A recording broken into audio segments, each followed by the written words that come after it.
Kapitra, berarti memang karena kata-kata ini ya yang dianggap pencemaran nama baik yang kemudian ini menjadi dasar dari laporan ya pihak KS dan juga DH. Silakan, katanya bisa dibuktikan nggak begitu? Roy, Lukas kan tidak menulis nama Egy dan Damai. Sama, saya juga nggak mengucapkan Egy dan Damai. Roy dalam prolog penyataan sebelum masuk kata jin dan tuyul itu ada nama Egy disebut. Terserah kan? Ini konfirm nggak? Memang disebut. Nggak ada. Kata Mas Roy nggak disebut. Nggak ada rekamannya mana?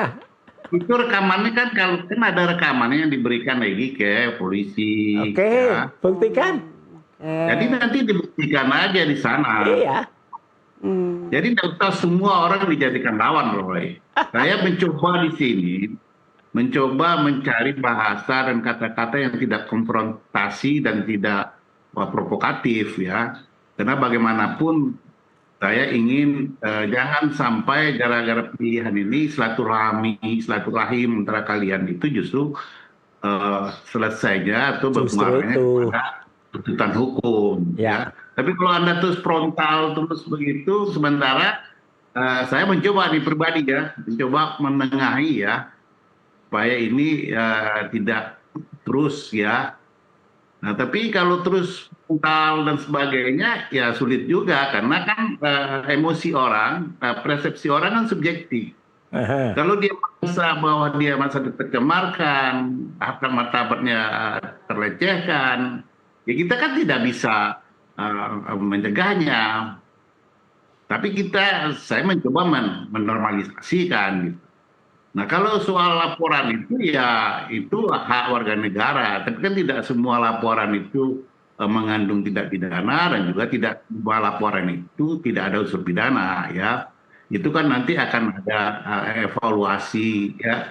Akan ada banyak hal, khususnya tentu juga tidak sederhana kita paham. Cuma secara opini ini kan terbangun gitu ya keterbelahan yang berhadap-hadapan yang konfrontatif ya. Yang saya tunjukin buktinya sebentar lagi. Sebuah keluarga, pecahnya sebuah keluarga. Ini yang prihatinkan. Anda jangan bilang tanya rakyat Indonesia kita nggak bisa tanya rakyat Indonesia satu persatu bagaimana pendapat kecuali ada referendum terhadap itu. Tapi yang kita bahwa secara opini ya itu kan terbentuk hal-hal yang negatif ya dan yang banyak sekali yang sebenarnya memperlemah perjuangan. Baik. Nah. Baik Pak Kapitra mengatakan sudah cukup nih ya buktinya kuat, valid dan akan siap dibuktikan. Mas Roy gimana nanggepinnya? Itu namanya kurang baca ya, entah Kapitra yang kurang baca atau lawyernya Egy yang kurang baca. Jelas betul yang saya quote itu ada naskah utumnya, ada gambar ini juga di naskah itu. Judulnya adalah Kisah Dua Tuyul Menemui Jin Ifrit, Orkestrasi SP3 Polisi dan Kotak Pandora Jokowi. Kalimat pertamanya apa? Egy Sujana dalam satu pernyataan terkait pertemuannya dengan Jokowi menyebut beranalogi ya seperti Nabi Musa bla bla bla bla bla bla. Jadi jelas ada kalimatnya. Saya bahkan tidak membaca secara utuh. Jadi silakan saja kalau mau dituntut ya tuntut orang yang kemudian menyebarluaskan pertama kali. Nggak ada kata-kata itu. Saya hanya mengatakan kami berjuang dan ini ada Rizal Fadilah, ada Kurnia Triroyani, ada Rustam Effendi.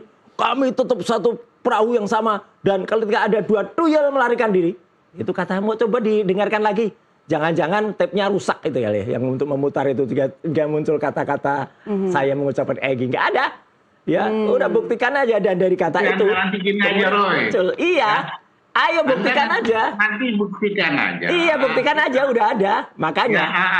Iya. Jangan bikin jangan bikin ada. Ini buktikan tuh ayo atau enggak. Saya tahu itu sebenarnya kuasa hukum dia itu yang sewot banget ketika saya bongkar nih loh. BPKB-nya mobilnya VW merah itu yang ada di Malaysia itu saya bongkar kan waktu itu iya ini kan waktu itu marah si kuasa hukumnya itu jelas. Ini Mas Roy itu tadi bukti foto itu yang dikirimin oleh ES ya langsung Egy langsung ke saya ke Anda ke saya jadi karena ke saya kan saya berhak untuk apalagi saya banyak ditanya dan dari dulu saya kira orang Indonesia nggak perlu Tanya lagi lah. Semenjak tahun 90-an urusan penelitian foto video kayak gini memang kerjaan saya. Pak Kapitra, valid nggak itu dikirim oleh klien Anda, Egy Sujana? Ada di sini buktinya. Ya. Jadi gini. Nggak bisa bohong lah kalau soal teknologi. Ini gimana? Kuasa hukumnya aja bohong soal teknologi, soal jari yang kata Pak Kapitra ya. Sebentar, Mas Roy. Silakan. Anda kalau ngomong aja terus, Roy. Silakan. Ya, apa-apa. Ya udah, sebentar. Ini saya kasih kesempatan buat Pak Kapitra untuk menjelaskan. Silakan. Pak Kapitra mewakili Egy atau mewakili DHL? Sebentar, Egy Sujana saya mewakili Egy. Ya, sebentar Mas Roy. Saya pengacara Egy, Anda tahu kan? Supaya kita bisa mendengarkan penjelasan para narasumber dengan lebih clear. Silakan Pak Kapitra. Ayo ngomong.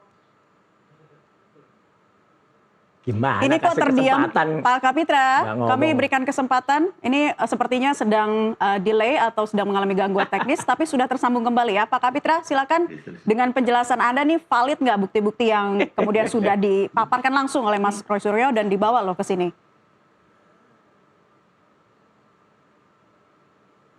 Internetnya unstable nih. Pak Kapitra. Ya. Kita stabil. Silakan. Silakan ngomong. Enggak ya, soal mobil itu bukan hal yang rahasia. Egy forward ke banyak orang, termasuk ke saya. Pertama saya tanya sama Egy, ada jangan salah salah sikap. Nah, saya pikir tadinya dia test drive. Anda test drive mobil, tiba di sini ramai. Egy bilang sama saya langsung, enggak bro, itu mobil saya. Dikirim BPKB-nya, terus yang alamatnya di Stabilo, di Tamin, dia bilang itu harga murah katanya. Saya beli tahun lalu, dan itu juga tidak diproduksi lagi, karena produksi terakhirnya 2019. Jadi artinya gini, bukan karena Roy bicara soal mobil itu Egy tersinggung, Egy sakit hati, enggak. Karena itu emang dipublish sama Egy, ya. Foto-fotonya juga dipublish. Saya pikir karena dia publish ke banyak tempat, dia tahu risikonya itu akan menjadi public opinion. Kan ada yang bohong bilang itu bukan mobilnya Egy. Kenapa? Lawyernya bukan Kapitra, lawyer yang satu lagi, ya itu kan bohong bilang itu mobil ponakannya dikira milik sendiri. Apa mobil ponakannya? Mobilnya Egy. Saya bisa lihat kan ya, Egy kirim ke saya ya. Egy kirim ke saya mobil itu, saya malah bilang, lu tes drive Egy. Tes drive kok teriak-teriak, dia bilang enggak, dia bilang.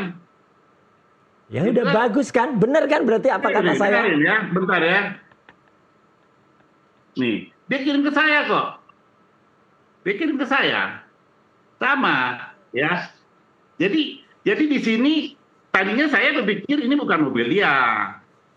Nah, lalu dia bilang enggak, saya beli. Ya kirim nggak bisa ngelak lagi. Udah saya bongkar. Oke, baik. Lebih mahal Avanza, gitu. Oke, baik. Jadi memang katanya bukan hanya dikirim ke Mas Roy aja, tapi ke setelah terbongkar dia kirim ke siapa aja. Udah deh. Sekarang masalahnya apa? Anda tunggu tanggal berapa? Baik, begini, kita akan lanjutkan perbincangan ini termasuk dari aspek hukumnya SP3 yang dinilai oleh kubu Roy Suryo CS ini tidak sesuai dengan aspek hukum atau cacat formil dan material. Sesaat lagi pemirsa tetaplah bersama kami, NTV Prime akan kembali seusai jeda azan maghrib berikut ini.